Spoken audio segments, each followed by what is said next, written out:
Hello everyone and welcome back to my channel, and in today's video I'm going to be talking about things that I wish I knew before I got diagnosed with autism at the ripe old age of 28. So let's go ahead and get started.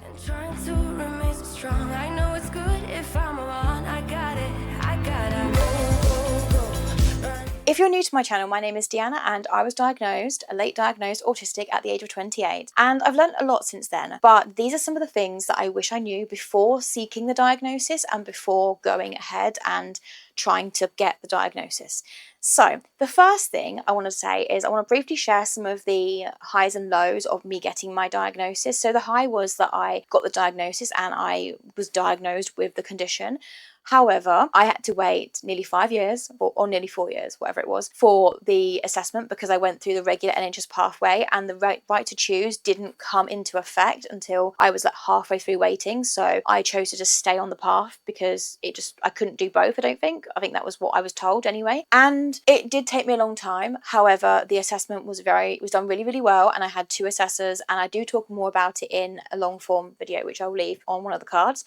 But yeah, it took me a long time to get diagnosed. However, I did get diagnosed and I did get that all sorted and all done and all dusted. And one of the biggest highs, I suppose, was that before I got diagnosed, I thought I was just awkward and anxious and I was just weird. But turns out I was autistic. So yeah, there's that. So before I became diagnosed officially with being autistic, I was masking a hell of a lot, and I still mask to this day. I still mask in a certain way, in a certain element, because I am afraid to unmask around certain people, especially people that have known me for a long time and that are not maybe in a friend capacity, they're in a colleague capacity potentially, and I'm always scared to unmask around those sorts of people because I feel like they're going to judge me, or I feel like they're going to, it's not going to be, productive unmasking around them because it's like not suitable or whatever. And it is a difficult thing to unmask around those sorts of people. However, I'm starting to very, very slowly, and it's a very, very slow process.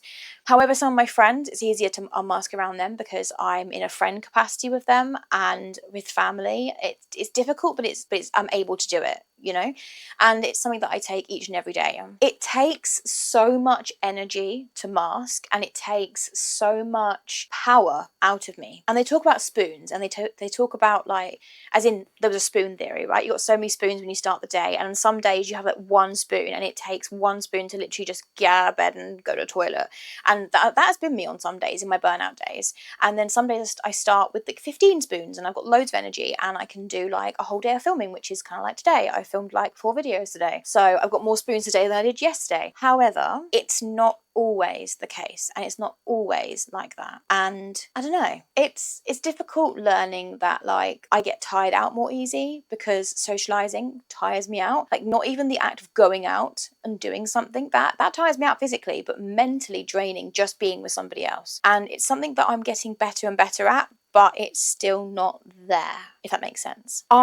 Before I was diagnosed, I ignored my sensory needs, and I wish that I had not done that prior to being diagnosed. I wish I had just said to myself, even though I'm not diagnosed, I can still get loop earbuds or whatever they're called, or I can get noise cancelling headphones, or I can wear sunglasses even when it's not like particularly sunny, those sorts of things. Because if I'd put those adaptations in place even before my diagnosis, I believe that it would have helped me a lot even prior to being diagnosed. And in my brain, I was seeing it very black and white. It was like, before I'm being diagnosed, well, I might be autistic, but I'm not. So because I'm not diagnosed, I'm not allowed to use these adaptations. Whereas I wish I would have given myself permission to use those adaptations, because it would have made my life so much easier. Unmasking also comes with a certain level of needing to self-accept the fact that you're autistic and trying to say almost goodbye to that old you, or almost goodbye to the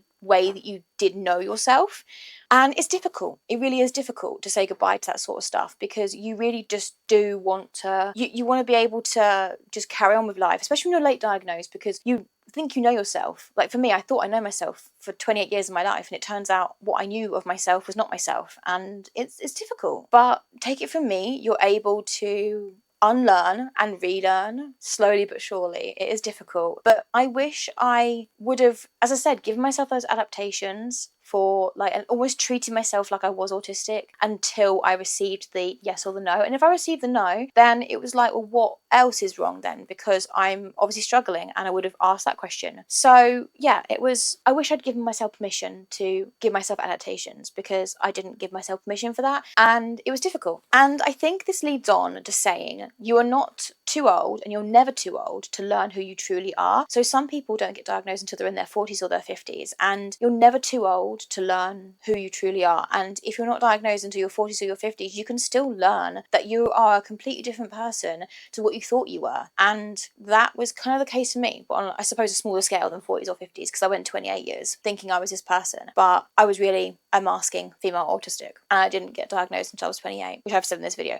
But you get the point. What I want to say, and the advice I want to give you, is if you think you're autistic and you're like you would be a late diagnosed person, is to give yourself downtime. Give yourself days where all you're doing is you're completely free, but you're not thinking that you have to fill that free day with things. Like, you give yourself that day to just relax, to do what you want. And if you feel productive and you want to, like, you know, do a load of laundry, but don't feel like you have to then do like 5 loads of laundry. And that's something that I fall victim to, is I start the laundry, so I've got to do all my laundry. It's like an all or nothing sort of situation. However, if you've got that energy to do one load, do just the one load. You don't need to do your whole like backlog of laundry. Like, if you can, then you can, but you don't have to. And relearn your needs. Relearn what you need in life, and put yourself first in some situations where it's physically possible. Put yourself first, because you deserve it. So that all goes to say, it's a very short video today because this was literally it. But if you have related to anything that I've said in this video, then you might like the rest of my videos on my channel. I have a lot of videos about autism, being late diagnosed, resetting, self-development, how I